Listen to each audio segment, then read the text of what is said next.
10 वर्षों में विकास की गंगा ने काशी को सिंचा है। कोई क्षेत्र ऐसा नहीं है जिस क्षेत्र में विकास न हुआ।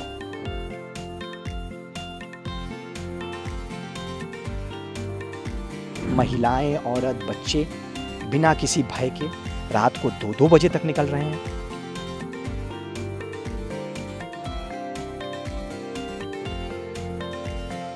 हाईवे बना हुआ है, फ्लाईओवर्स बने हुए हैं, उनको देख करके आपके आंखें चुधिया जाएंगे कि मतलब बनारस ऐसा था।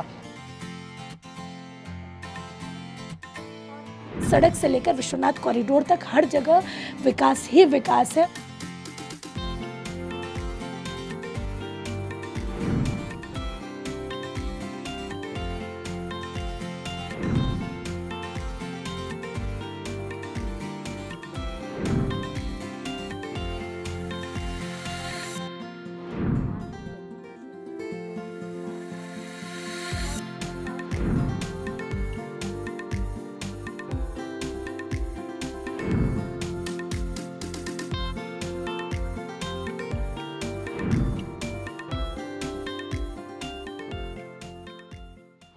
विगत 10 सालों में बनारस का एकदम स्वरूप बदल गया है।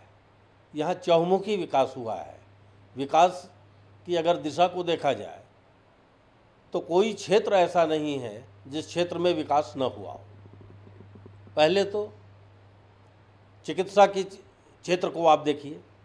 आज चिकित्सा के क्षेत्र में जो कैंसर अस्पताल यहाँ पे बना टाटा के तत्वाधान में, तो ये पूर्वांचल के मरीजों को इसका लाभ मिल रहा है।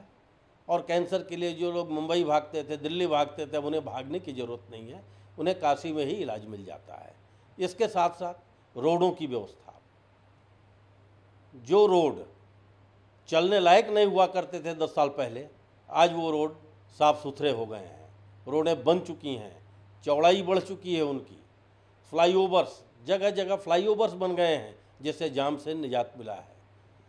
अब घाट की स्थिति देखिए काशी के। गंगा जी के किनारे जहाँ जाने के बाद आदमी बैठने की कोशिश नहीं करता था, चाहता था कि गंगा जी का दर्शन किया और यहाँ से निकलो जल्दी। लेकिन आज इतने सुंदर घाट बन चुके हैं कि आदमी वहाँ बैठता है, समय काटता है और पूरा रोशनी से भरपूर है। रात में भी आप वहाँ पे जा सकते हैं। और यहाँ बनारस आने वाले पूरी दुनिया भर के लोगों को ये दिख रहा है कि इन 10 सालों में कितना परिवर्तन हुआ है। परिवर्तन का आलम ये है कि आप समझिए कि 10 सालों में आप जब एयरपोर्ट से आएंगे तो जो हाईवे बना हुआ है, फ्लाईओवर्स बने हुए हैं, उनको देख करके आपके आंखें चुधिया जाएंगे कि मतलब बनारस ऐसा था। कभी 2 से 3 घंटे लगते थे एयरपोर्ट से बनारस आने में। आप बनारस को चारों तरफ से रिंग रोड, 4 लेन्स, फ्लाईओवर्स, इन सब का हार पहनाया है इन 10 सालों में। ये निष्पक्ष रूप से हम बता सकते हैं, कह सकते हैं एक काशीवासी होने के नाते कि बनारस में सड़कों का हार पहनाया है विश्वनाथ धाम की नगरी को, विश्वनाथ जी की नगरी को। और विकास, जब इंफ्रास्ट्रक्चर की आप बात करेंगे तो ये सड़कें जिस तरह से विकसित हुई हैं, और जहाँ सड़कों का विकास होता है निश्चित तौर पर रोजगार के अवसर उपलब्ध होते हैं। अब आप शहर में प्रवेश करेंगे, जब घाटों पर जाएंगे तो घाटों का बड़ा विकास हुआ है। नमो घाट से लेकर के 84 घाट, पूरा सामने घाट तक पूरा स्वच्छता एकदम लग रहा है। पर्यटन के क्षेत्र में जाएंगे तो आप स्टेशन अंतर्राष्ट्रीय मानक के अनुसार स्टेशन मड़ुआडी से लेकर के जो अब बनारस स्टेशन हो गया है, वाराणसी जंक्शन हुआ, अभी तमाम चेंजेस किए जा रहे हैं। तो ये सारी चीज़ें आपको दिख रही हैं।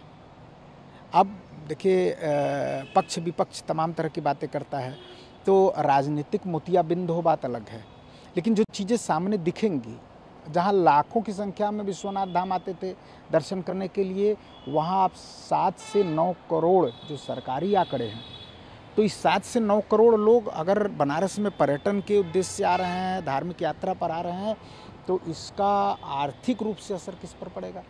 बनारस पर पड़ेगा। बनारस की आर्थिक समृद्धि बढ़ेगी। तो किसकी देन है? मोदी जी की देन है। आखिर मोदी जी ने इतना किया है इन 10 सालों में, तब न हुआ है। विश्वनाथ धाम जिस तरह से उन्होंने लोकार्पित किया है, यह अपने आप में अद्भुत है। आज के समय में अगर आपको एक रास्ते पर जाम मिलता है तो आप दूसरे रास्ते को पकड़कर बड़े आसानी से अपने गंतव्य तक पहुंच सकते हैं। हाँ, बनारस की बात मैं कर रहा हूँ, अपने गंतव्य तक पहुंच सकते हैं। क्या आज से 10 साल पहले ये था? क्या आज से 15 साल पहले ये व्यवस्था थी? नहीं। आपको 2 किलोमीटर का भी सफ़र तय करने में कम से कम 1 घंटे लग जाते थे due to traffic, due to jam, जो सिचुएशन यहाँ पे ये हुआ करती थी। तो मेरे कहने का तात्पर्य ये है कि हम लोगों ने जो ऑल राउंड डेवलपमेंट देखा, इसको ऑल राउंड शब्द मैं इसलिए कह रहा हूँ क्योंकि इंफ्रास्ट्रक्चर देख लीजिए, कोरोना जैसी महामारी के समय भी बड़ी मजबूती से जो हमारे माननीय मुख्यमंत्री महोदय हैं या माननीय प्रधानमंत्री महोदय हैं, अपनी कॉन्स्टिट्यूएंसी में माननीय प्रधानमंत्री महोदय ने और पूरे प्रदेश में माननीय मुख्यमंत्री महोदय ने जिस एफर्मेशन के साथ और जिस एजर्शन और कह सकते हैं आपकी पॉजिटिवनेस के साथ कोरोना को टैकल किया, वो मार्वलस था सर। वो कहने के लिए लोग कुछ भी कहें, कहने के लिए लोग कुछ भी कहें, लेकिन इतनी बड़ी महामारी जिसमें कि बड़े बड़े देशों में हाहाकार मच गया, क्योंकि हमारे सामने यूरोप और अमेरिका एक बहुत बड़ी अर्थव्यवस्था है। यूरोप और अमेरिका जैसे देशों में क्या हुआ किसी को बताने की ज़रूरत नहीं है। लोग सड़क पर आकर मरे हैं, सड़क पर आकर मरे हैं। और हमारे जैसी इतनी बड़ी आबादी का देश, जो कि अब कुछ दिनों में चाइना को भी क्रॉस करने की परिस्थिति में आ चुका है, इतनी बड़ी आबादी का देश, उसको हमारे माननीय प्रधानमंत्री महोदय ने और माननीय मुख्यमंत्री महोदय ने उसको बहुत सूझबूझ से और बहुत मार्वलसली हम कहेंगे टैकल किया कोरोना जैसी परिस्थिति को। जैसे आप रात को 12 बजे के आसपास 500 रुपये की गड्डी अपने हाथ में ले लीजिए और उसको लहराते हुए बाहर निकल जाइए, और आपकी गड्डी को अगर किसी ने छीन लिया तो उसके लिए स्टेट जिम्मेदार होगा। ये होता है वेलफेयर स्टेट। लेकिन आज की परिस्थिति देखिए, आज की परिस्थिति महिलाएं, औरत, बच्चे बिना किसी भय के रात को 2-2 बजे तक निकल रहे हैं। मैं BHU के पास रहता, काशी हिंदू विश्वविद्यालय के पास रहता हूँ। एक समय हुआ करता था कि जिस रास्ते पे नरिया और सुंदरपुर के मार्ग पर मैं रहता हूँ, जो आगे DLW के पास, वर्तमान BLW के पास जाता है, उस रास्ते पर लोग निकलना नहीं चाहते थे क्योंकि लोगों को भय होता था कि उनके साथ छिनैती हो जाएगी, उनके साथ छेड़खानी महिलाओं के साथ हो जाएगी, ये सब भय हुआ करता था। आज की तारीख में वो जगह एकदम परफेक्टली प्रोटेक्टेड हो चुकी है। बनारस में जो परिवर्तन की बात है, वो परिवर्तन बनारस की विरासत, संस्कृति जो पूरा है उसको सहेज कर लिया गया है। आज बनारस का जो विकास हमें आज अखिल भारतीय पटल पर देखने को मिल रहा है, उसमें बनारस की संस्कार पूरे विश्व को झलक कर सामने आ रहे हैं। बनारस के अंदर विकास की बात करें, रोजगार की बात करें, शिक्षा के स्तर में वृद्धि की बात करें, तो बनारस हर रूप से चहुं ओर, यानी हर प्रकार से सिर्फ और सिर्फ बनारस का विकास हुआ है। बनारस के घाटों की बात करें तो आज CNG बोट्स घाटों पर हेलीपैड तक आज बनकर आ गए। वो बनारस जैसा स्थान है। बनारस के इस गंगा जल में आज न जाने कितने क्रूज चल रहे हैं। शहर में कहते हैं कि बनारस की इस भूमि पर बड़ा ही जाम होता है, ट्रैफिक बहुत लगता है, लेकिन हम देखते हैं कि आज गंगा जी में भी ट्रैफिक लगने की स्थिति आ गई है। उस ट्रैफिक ने हमारे बनारस के नाविक भाइयों को एक रोज़गार देने का काम किया है।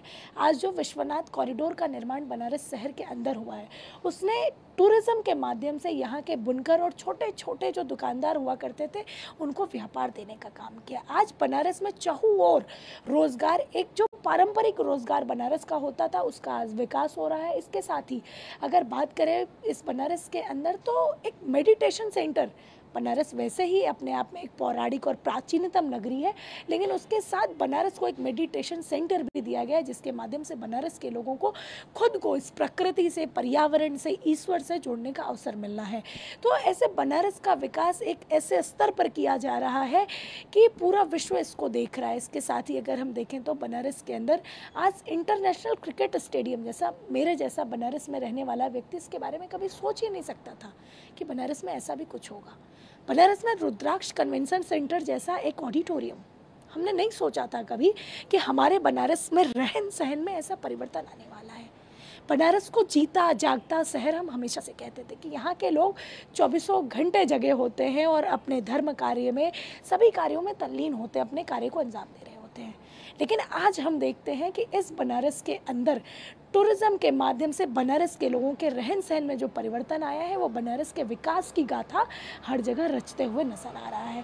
तो बनारस का रहन सहन, बनारस के लोगों को जो सुविधाएं मिली, आज कहीं ना कहीं बनारस के भीतर जो नए ब्रिज, नई सड़कों का निर्माण हुआ है उसके माध्यम से भी लोगों को, पहले कहते थे कि बनारस में सड़क में गड्ढा नहीं, गड्ढे में सड़क है, पर मुझे नहीं लगता कि आज के समय में बनारस में ऐसी स्थिति है। आज बनारस का विकास इस स्तर पर आ गया है कि आज चहु और सड़क है, गलियां हैं, कॉलोनीज में भी जो इवन सड़कें बनी हुई हैं वो भी इतनी अच्छी हैं कि लोगों को आज यहाँ का विकास, सड़क से लेकर बनारस की जो सांस्कृतिक और हमारी पूरी कल्चरल जो टूरिज़्म का स्थान है, वो हमारा मंदिर, वहाँ तक लेकर, यानी कि सड़क से लेकर विश्वनाथ कॉरिडोर तक हर जगह विकास ही विकास है। और इस विकास में हमें बहुत से अवसर मिले हैं खुद को निखारने का और खुद को पूरे विश्व के सामने दिखाने का। देखिए, बदलाव भौतिक हो एक अलग बात है, भौतिक बहुत सारे बदलाव हुए, लेकिन यदि किसी शहर की जो जीवन शैली है उसको बदलने में कई पीढ़ियाँ बदल जाती हैं।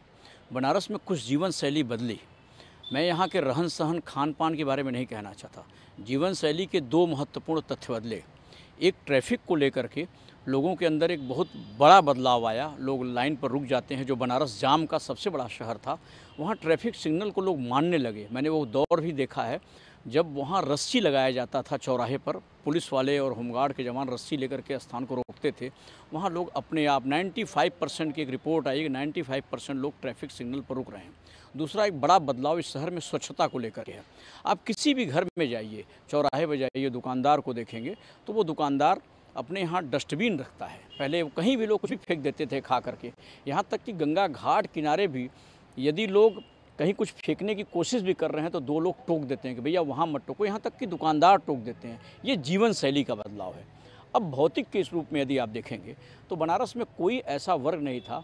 मैं अल्पसंख्यकों की बात करूं तो यहाँ एक बनारस में बुनकर ट्रेड फैसिलिटी सेंटर, जो बनारस में पहली बार प्रधानमंत्री बने तो उन्होंने 450 करोड़ की लागत से बुनकर ट्रेड फैसिलिटी सेंटर बनाया। वो बुनकर ट्रेड फैसिलिटी सेंटर जहाँ उनको एक ऐसा स्थान दिया गया, एक छत दिया गया जहाँ से यहाँ की जो बनारसी साड़ियाँ हैं, लोग अपने बुनकर जो बुनाई करें या जो डिज़ाइन तैयार करें उस स्थान पे जाएं, वहाँ कंप्यूटर पर अपनी डिज़ाइन को डाउनलोड करें और उसको वो दुनिया में जो बाज़ार है वहाँ पर भेज सकें। और जिसको जो डिज़ाइन पसंद आएगा उसके बाद इनको ऑर्डर मिलता। एक बड़ा उनका प्रोजेक्ट था। ये अलग बात थी कि उसमें जितनी सफलता मिलनी चाहिए था वो नहीं मिला। उसके अलावा रिंग रोड, उसके अलावा यहाँ ईरी का चावल अनुसंधान केंद्र, उसके अलावा आप देखेंगे तो पेरसेबल कार्गो, एयरपोर्ट अथॉरिटी आप देखेंगे, हाईवे परियोजना, गंगा में जो जल परिवहन परियोजना, तमाम बड़े प्रोजेक्ट हैं जो बनारस में काम किए गए।